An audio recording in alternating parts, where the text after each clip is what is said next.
When you see something that is not right, not fair, not just, you have to speak up. You have to say something. You have to do something. John Lewis.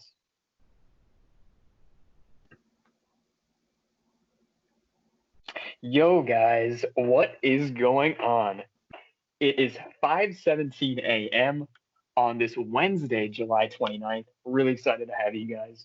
Now, if you guys are questioning why we're up so early, so late, whatever you may call it, it's been a long night of discussion. This whole conversation has gone a whole lot of different places. We've been, taking our calculators out, creating formulas, all that good stuff. It's a little too late, a little too early to be doing this stuff, but we got to do what we got to do for the pod. And we're just out here to grind.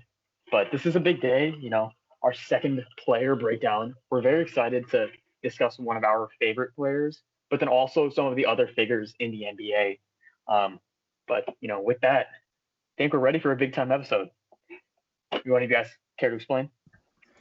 So today we're going to be discussing, everyone knows this player, Kevin Durant. And the big question that revolves around him, and I think everyone talks about this all the time, I hear Chirag talking about it like every single minute. He just keeps on just talking about how much he loves KD and his scoring, right? So the question we're really going to be talking about is if whether KD or not is the greatest scorer of all time. And we're going to make some cases for some other players as well. Maybe look into some advanced statistics and see why one is more offensively talented. And basically, we're just going to be breaking these things down and looking at, is KD the greatest scorer of all time? So, I don't know, Chirag, did you want to start this whole argument off? Because let's quickly, before we go into anything, what does everyone think of this question? Like, at least for me, when I think of this,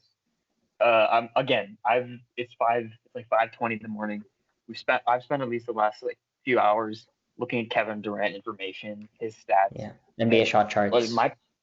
Shot charts, whatever it may be, comparing it to other guys. And right now, as it stands, 5:21 a.m.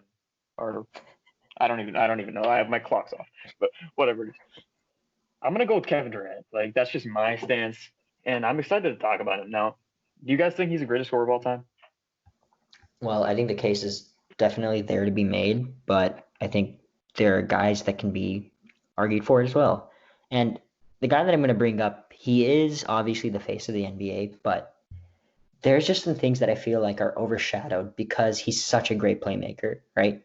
LeBron James. So he does everything on the court. He's a great passer. He's a great defender. And he's a great rebounder as well. But, LeBron really just does everything on the court, and his scoring is overshadowed. And we were discussing this earlier tonight that if you take all that away from LeBron, he'll still be called one of the best scorers in the NBA, right? That's really really impressive that you can take away all this that makes him such a great playmaker, and he'll still be a top scorer in the NBA. So that's why I think the case for LeBron definitely has to be made, especially since he has a really good effective field goal percentage and true shooting percentage. That's fair. As a Rockets fan, it was tough to see KD go to the Warriors, But I think KD is the greatest scorer in the NBA today by far. I don't think there's any other player that can even be compared to KD because of his shooting behind the arc, his shooting from the mid-range, and how effectively he can score in the paint. I know you bring up guys like LeBron James, the great scorers, but the way KD can create a shot out of any situation, the way he can, in the post, fade away, he can run up, shoot a three easily, like he did on your guy, LeBron, Game 3, 2019 Finals. He can do that on every single game, any single play. He can make the shot that's necessary. I don't think I can say that for any other player in the NBA today. I agree that he can make the shot that's necessary. I think when you say he can just go up and shoot a three easily, I would say it's really not as simple as that. I think if we looked at KD's contested 3-point percentage, it won't be as high as we may think it is compared to Curry's, for example, right? And I mean, obviously KD's got the size. He can go in the post, blah, blah, blah. But I don't think it's as easy as you may make it sound. Well, obviously, Curry, great shooter. I think he's obviously a better 3-point shooter than KD. But the way KD can also score in the paint is what, sets him apart, obviously. I think he possesses a lot of dunking skills, a lot of ways he can score from the mid-range, just, stop and shoot the ball that maybe Curry can do just because of his height. And also how KD's is a 7-footer. When he brings the shot up and the ball up on his shots, it reaches almost 10 feet. And I don't think not a lot of players in the NBA can contest that. Yeah, I agree. I mean, KD's entire, or were you going to say something? No, you can go. Okay, so I was just going to say that, I mean, KD's entire build, it's insane. He is the size of a center. He's the weight, he weighs almost as much as Anthony Davis, I think, as well. He's pretty relatively heavy, I would say, one may say. Right? He doesn't look very 240 Well, pounds. Anthony Davis also plays physical, so that's why people don't really bring that up. But, yeah.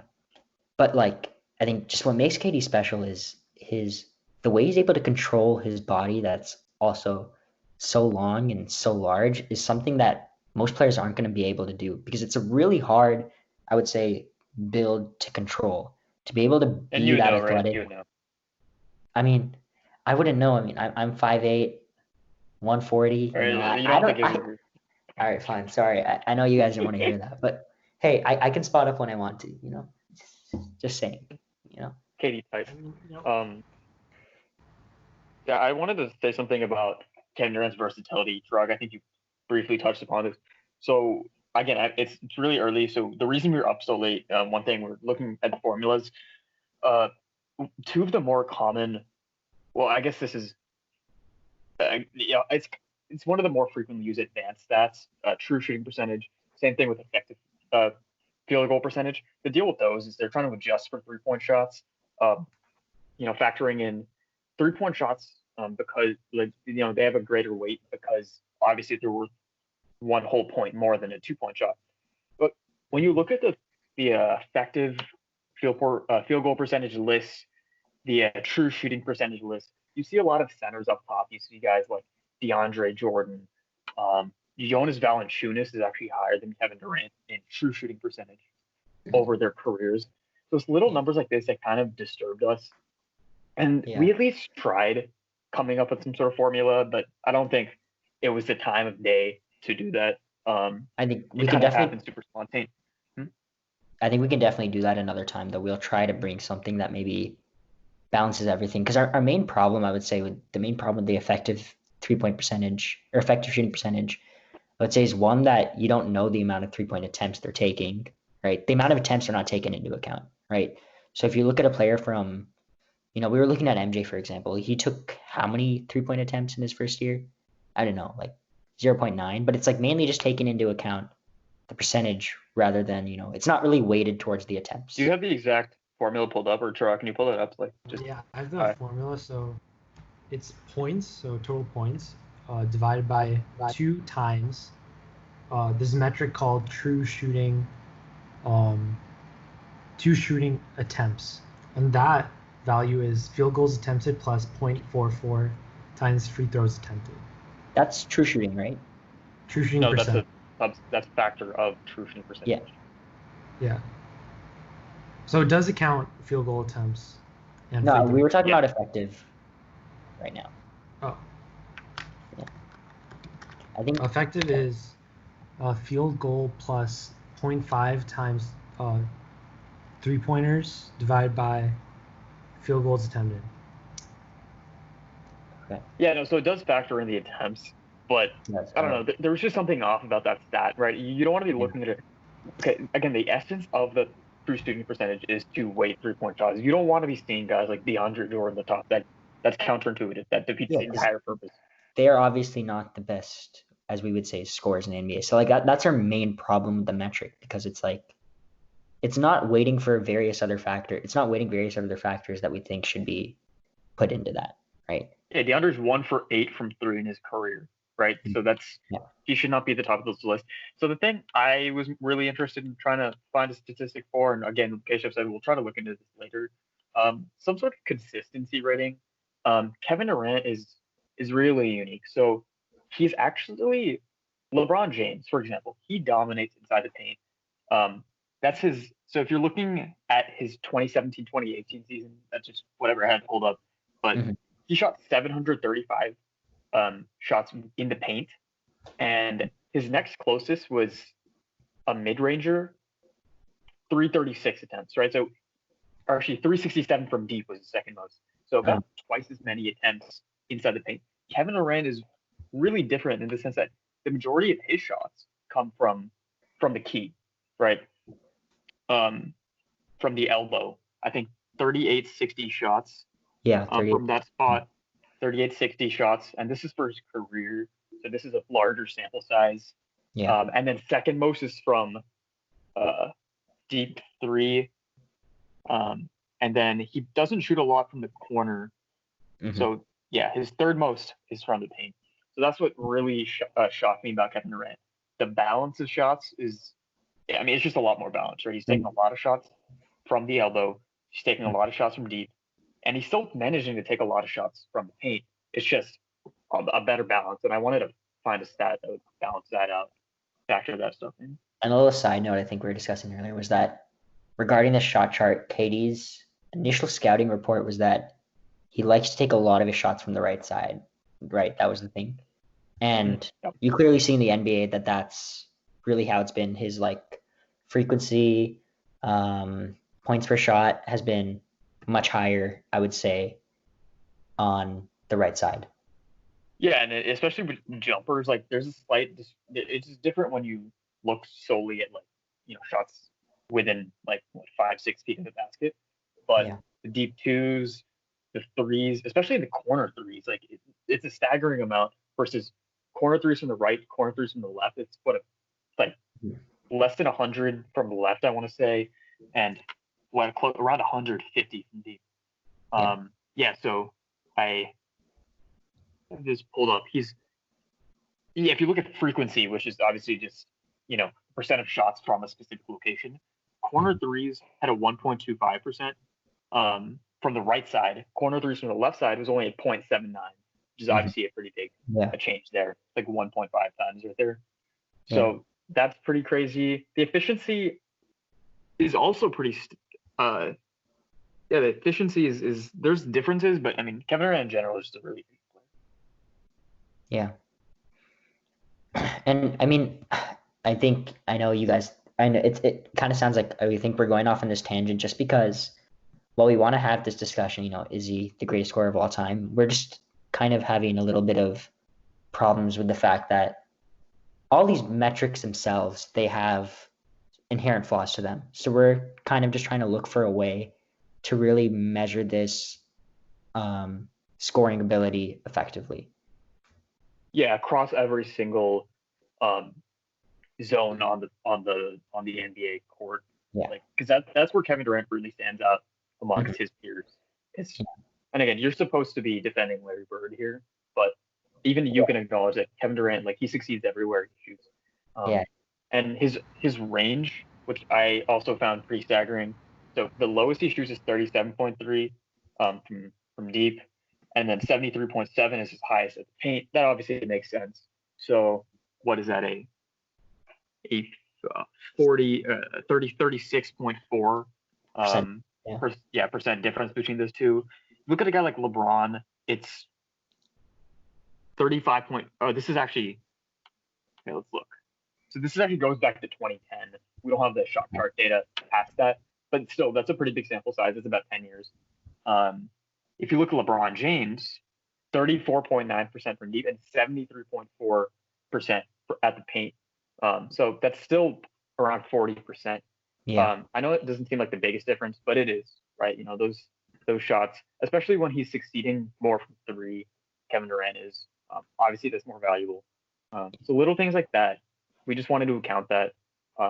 And I think it was really impressive to see Kevin Durant have that big or that small of a range, successful everywhere.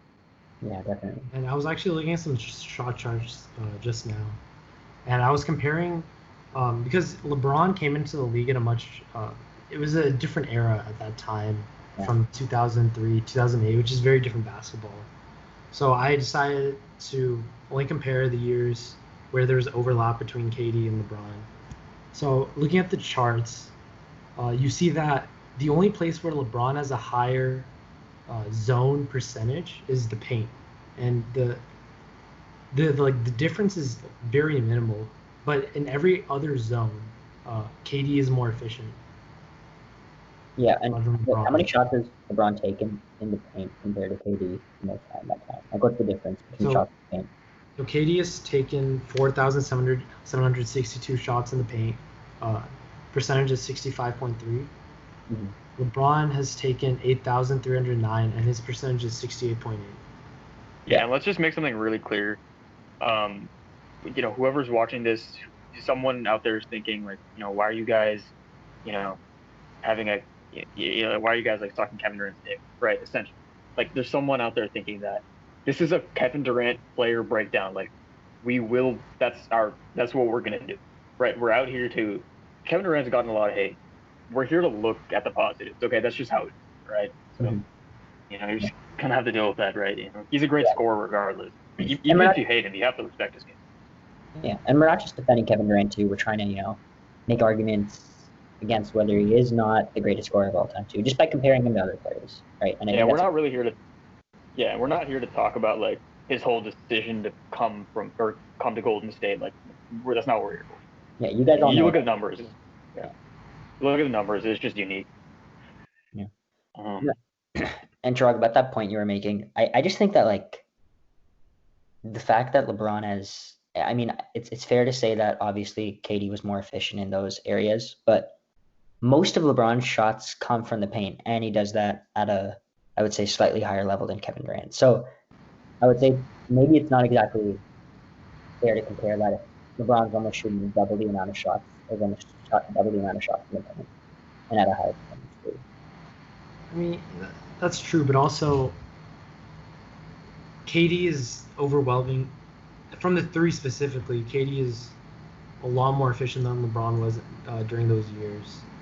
The 2 point percentages are pretty similar between them. KD has a slight edge from every zone. I mean, in general, it's something that we know.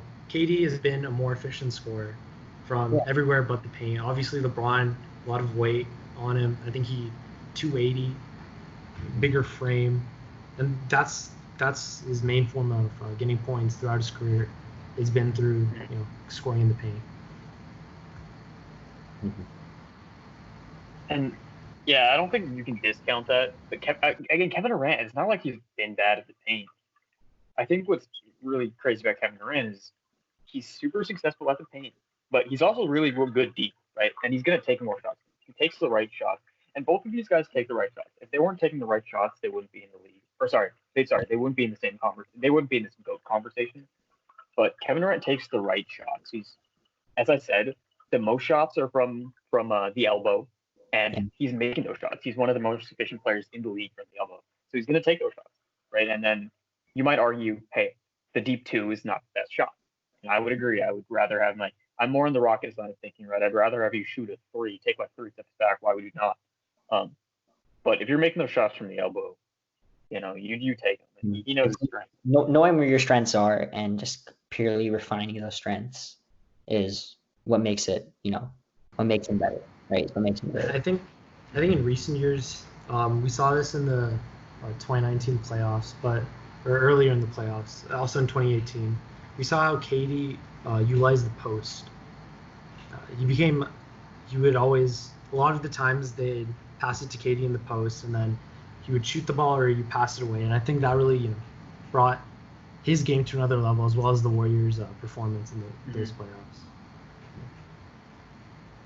I think that KD has developed a lot of different offensive skills, even in the past few years. Development of the post, his ability to fade away, making decisions whether to pass the ball off. I think as a scorer, he's still developing. He's still getting better, especially because he tore his Achilles. I think that will only make him a more unique scorer and make him think of new ways to score efficiently. And speaking on his versatility again, I mean, it's like when you talk about certain players and ask what offensively stands out about them, for Harden, you're going to say maybe his step backs. For Curry, you're going to say 3-point shots, right? For LeBron, you're going to say inside the paint. But for KD, you can't really just pinpoint one place and say that's the only place that stands out, right? It makes him a lot harder to beat, and that's part of the efficiency. Yeah. Right. It's much harder to game plan for Kevin Durant than it is for LeBron. As clutch as LeBron is, like it's statistically right. You know what he's gonna do. Yeah. And especially his size, being a 7-footer, I think that really changes the way people have to guard him because you really have to be tight. You have to guard him tightly the whole game. You can't if you give up a little space, then he can shoot it from anywhere basically. I mean, I don't think a KD jumper has ever been. I've never seen a KD jumper blocked before. I mean, maybe there has been, maybe in the paint, but have you guys ever seen? Like, I mean, maybe not. I mean, I think that doesn't have much to do with the actual skill of the player, but it is a huge factor, especially in today's NBA, where the only player that can really compare to KD's handles at his size is probably Giannis. Yeah. And KD can shoot a 3, which is just crazy. Yeah, and the whole Giannis argument, it's kind of similar to the LeBron argument with so many of those shots coming in the paint, right? The efficiency is elite. The league average at the paint is 61%. So all these guys, every single one of these guys is well above that. If you have to be shooting above, like well above league average at the paint, if you're going to be considered in the GOAT conversation, right? Mm-hmm. It's just that Kevin Durant is a lot more valuable outside than any of these guys. I do want to say that there are some misconceptions. Kevin Durant from 3. So I'm on NBA Savant right now, and I'm looking at fourth quarter and overtime zone percentages over since 2010, 2011. Since again, that's all we have. Kevin Durant has shot less total shots, about 400 less, but he shot 160 more from from deep 3, and he's more efficient from there. He's more efficient from the right side corner. He's actually less efficient from the left corner, but he's more efficient from the elbow. He's actually also more efficient in the paint. He's 74% in the paint in the fourth quarter and overtime. Oh, wow. So he gets to the basket. He has that high motor. Again, he shoots the ball a lot more outside, and he shoots it a lot more in the elbow when he needs to. But he's well above league average at that. But he gets to the rim, and he scores at a higher percentage than LeBron in clutch situations, which is kind of staggering, kind of surprising. So we've been talking a lot about stats, but I think something that's also just as important as stats is just how players perform in the clutch, just in the playoffs in general. That really shows the true scorer, how clutch they are. In the NBA today, there's LeBron, there's Curry, there's obviously KD, there's some other guys as well, but those players are known to hit the shots when it matters the most. And recently, not recent, but in 2016, those playoffs, KD he didn't step up for what mattered most. That there's a lot of criticism for KD's legacy, his ability as a scorer, as a leader. Do you think that affects being a great scorer? I mean, just like their performance and in general. Well, it just in the argument that has to be a factor, right? Yeah, definitely. And I don't know why neither of you. Well, I mean, even myself, I guess. Well, we haven't mentioned Michael Jordan yet, so Michael Jordan deserves a lot of credit. Really, obviously, amazing in the playoffs. He has all these iconic shots, and specifically in the playoffs, like that's when it matters the most. That's when the pressure is the highest. I was specifically looking at fourth quarter and overtime shots, but that includes regular season games. Yeah. That also includes, blowouts. So looking at just fourth quarter and overtime isn't nearly everything. Every minute the postseason is critical. So I think, it is worth looking at some playoff games or playoff stats for these guys. Like, if people forget, Kevin Durant is a two-time final MVP. It's like you can't be a two-time finals MVP without being clutch, right? He's hitting his shots when it matters the most. You go to his playoff shooting for Kevin Durant. I think it's mainly always worse than his regular season shooting, and well, I think the thing with that though is you're playing against the best teams every night, exactly, right? You're not playing against the Hornets, and also fatigue. It's at the end of the season, and you're playing like more minutes. So no, I don't think you expect it to be higher. Yeah, and I think if you look at any great scorer, maybe except Jordan, I mean, that number is probably going to be lower than the regular season number, obviously, because as you were saying, you'll have better defenders on you, better people to match up with you, right? It'll be harder for you to score. Yeah. And not only better defenders, like honestly more defenders. Probably get more double teams in the playoffs. Mm-hmm. The competition is so much higher. KD's gone pretty far in the playoffs. Almost most years gets to the Western Conference Finals. Recently, a lot of finals appearances. So those are usually a lot more competitive than first round, second round. And because of that, there's a lot of fatigue that has to be accounted for.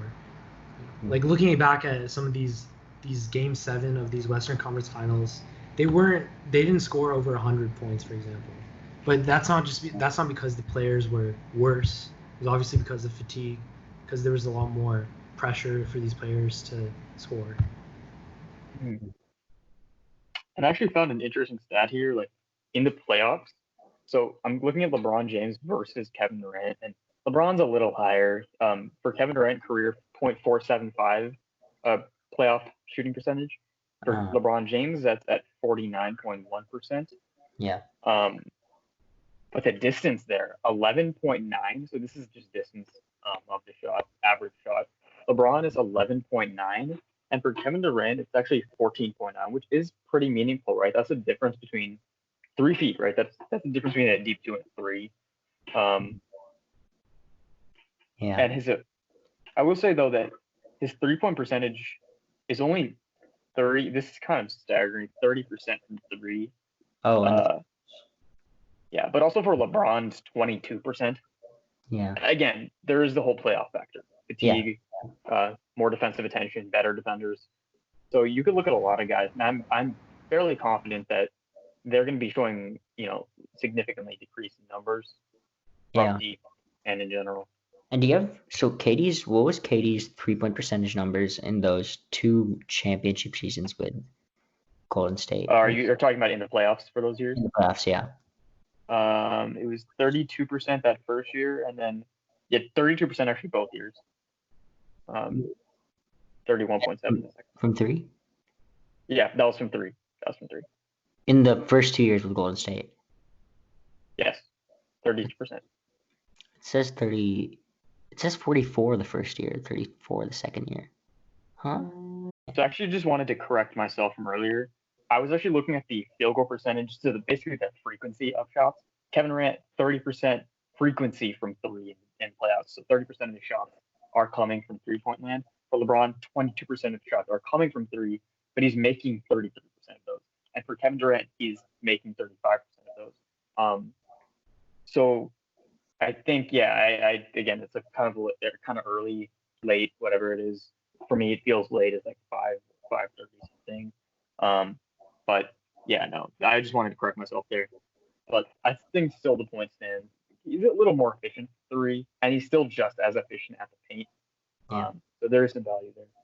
No, and going back to just that playoff factor, I mean, the reason why that Warriors team is so elite, and another reason why the 3-point percentage is so high is that, with more weapons on the team, there's more guys you have to take care of, and KD was obviously able to take advantage of that. That's why I think that number is so high, especially with the Warriors. Insane, 44% in that first season with the Warriors, 44% from 3 in the playoffs. That is. Yeah, and he's also gotten a lot more confident from 3. So again, I've been looking at the field goal attempts, the percentage of attempts, and so his average is 30%. But each of the last 3 years, he's exceeded that. In fact, so last season was his career high. 33% of his shots came from 3. His second most ever was 2 years before that, and the third most ever was in 2017, 2018. So he's been shooting it a lot more. He's been growing. I think Chirag mentioned this earlier. he's finding new ways to score, and these percentages don't lie, right? He's feeling a little more confident every year. Sure, he was with the Warriors; they obviously shoot more threes, so he probably learned from them, and that's a good thing for his career. I think when he comes back with the Nets, don't expect these numbers to, fall off a cliff. Yeah. I would expect the trend to And keep this. And I think what really is why KD was able to continue being such a great scorer and improve as a scorer was because he really went with the flow of the game. He, as his career went on, in the beginning, was early moments of his career, he didn't really shoot many threes per game. His percentage obviously wasn't very high either. But, he really went with the flow of the game and he became a better 3-point shooter. He shot more threes as his career went on. And I think that's what makes him so versatile once again, right? Because he was able to adjust with the game in that sense that, he was able to shoot more threes as time went on. He was able to shoot them at a higher percentage as well. You think though that? Oh, sorry. I was going to say, I think what brought KD from the title of just an elite scorer to, a leader, a scorer from all places. I think what changed that was during his MVP season. I think when Russ went down, he missed, I believe it was 30 games or so. Yeah. KD, he led his team. They went 20-7 during that period, and KD averaged around, I believe it was 35 points.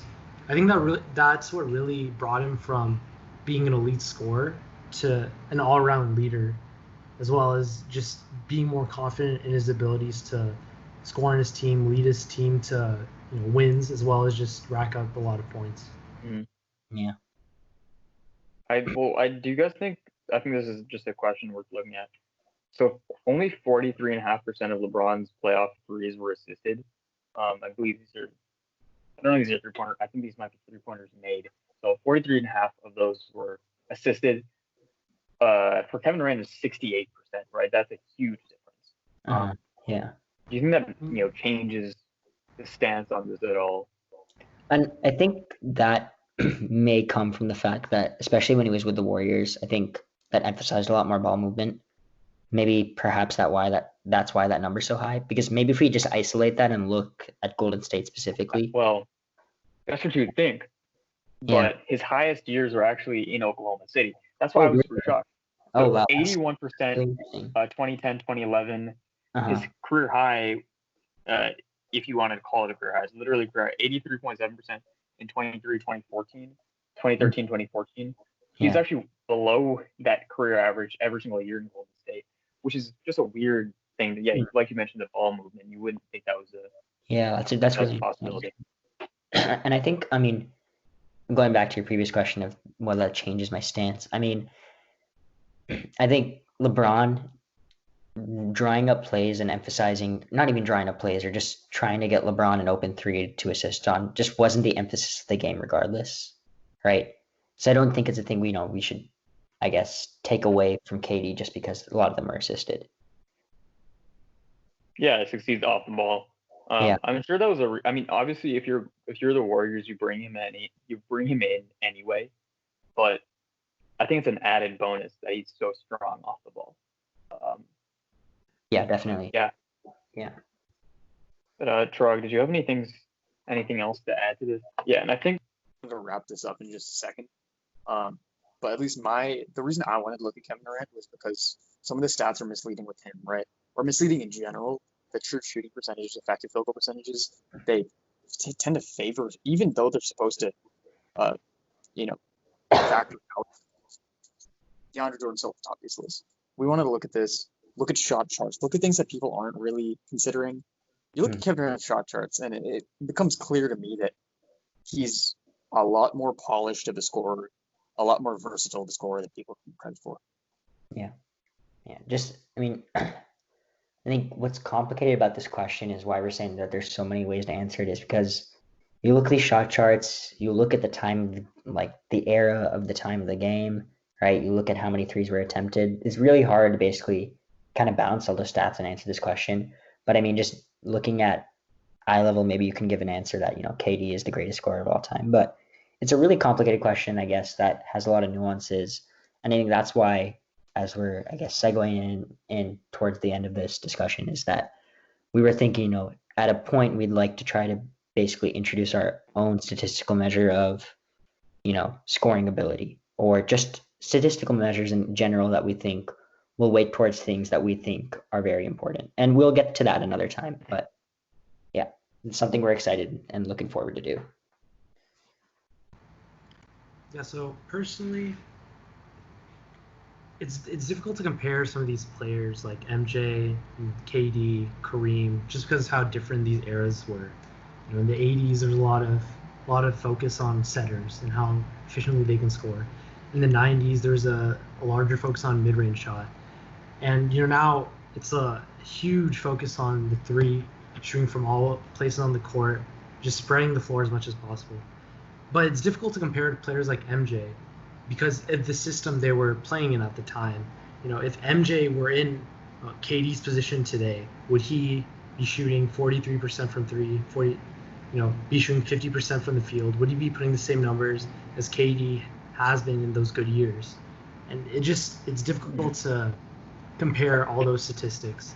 But if we're looking at just shooting and what we're presented with as looking at the stats, KD's ability to score from all places on the court really puts him personally on the pedestal of the greatest scorer of all time. And sorry, I just wanted to add one more thing though. I think KD entered an era of basketball, like kind of the end of the era of basketball that was not really 3-point oriented, and it was more focused on inside shots, mid-range shots, I would say.